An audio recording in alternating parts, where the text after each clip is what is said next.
Cake brain fry ఎలా చేసుకుంటారో చూద్దాం. ఇప్పుడు హాట్ వాటర్తోనే ఫస్ట్ క్లీన్ చేసుకుందాం. హాట్ వాటర్ పోసేసిన అది క్లీన్ అయిపోతుంది. కొంచెం సేపు హాట్ వాటర్లో ఉండనిద్దాం.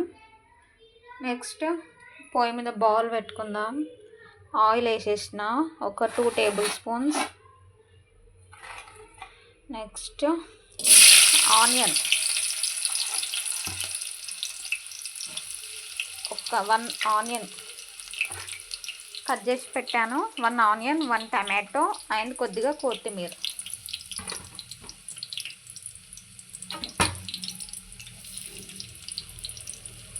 ఇవి కొంచెం ఏగనివ్వాలి. గోలుతున్నవి ఆనియన్స్ గోల్డెన్ బ్రౌన్ కలర్ రావాలి, మంచిగా బాగుంటుంది. అప్పుడు మంచిగా ఆయిల్లో వేగుతున్నాయి కదా ఆనియన్స్. నెక్స్ట్ వేగనిద్దాం. అలానే కొంచెం చిటికెడు టర్మిక్ పౌడర్, పసుపు, ఒక 1/2 స్పూన్ అల్లం ఎల్లిగడ్డ ఫ్రెష్ది, జింజర్ ఫ్రెష్ అయితే బాగుంటుంది, స్మెల్ బాగుంటుంది, టేస్ట్ బాగుంటుంది.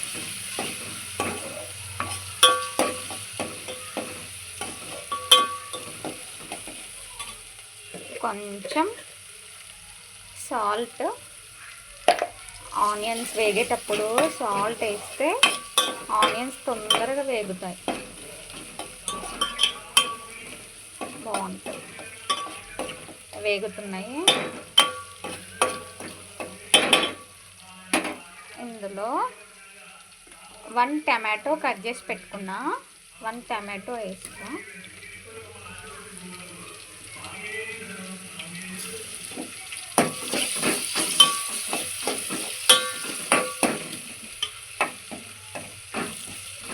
కొంచెం మగ్గనిద్దాం. టమాటో కొంచెం మగ్గింది కదా, బాగుంటుంది. టమాటో టేస్ట్ బాగుంటుందని ఒక టేస్ట్. నార్మల్గా ఆనియన్లో వేసి కూడా ఉత్తగా ఫ్రై చేయొచ్చు, ఎగ్ బుజ్జీ లాగా.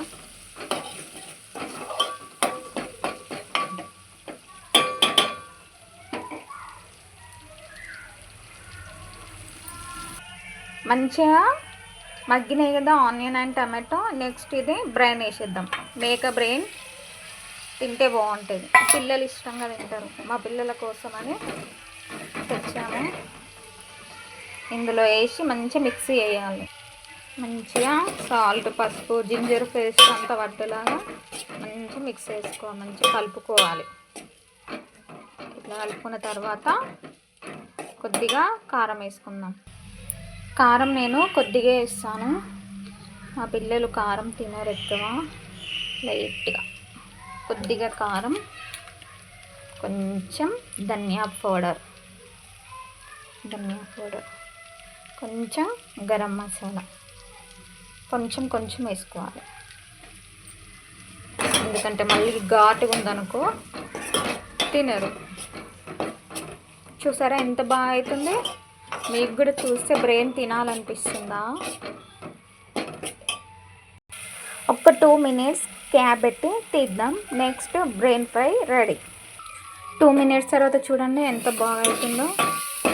బాగా ఫ్రై అయింది కదా. తినాలనిపిస్తే మీరు కూడా వెంటనే బ్రెయిన్ తెచ్చుకొని ఫ్రై చేసుకొని తినండి. ఫైనల్గా కొత్తిమీర వేసుకుందాం. కొత్తిమీర వేసుకొని కలిపి వేడి అన్నంలో పిల్లలకు తినిపిస్తే ఎంత సూపర్ ఉంటుందో. కొత్తిమీర వేసి మిక్స్ చేసినాక చూడండి ఎంత బాగుందో. చూసారా? మేక బ్రెయిన్ ఫ్రై సూపర్ ఉంది. మీరు కూడా తెచ్చుకొని ఫ్రై చేసుకొని మీరు తినండి, మీ పిల్లలకు పెట్టండి, ఆరోగ్యంగా ఉండండి, బాగుండండి.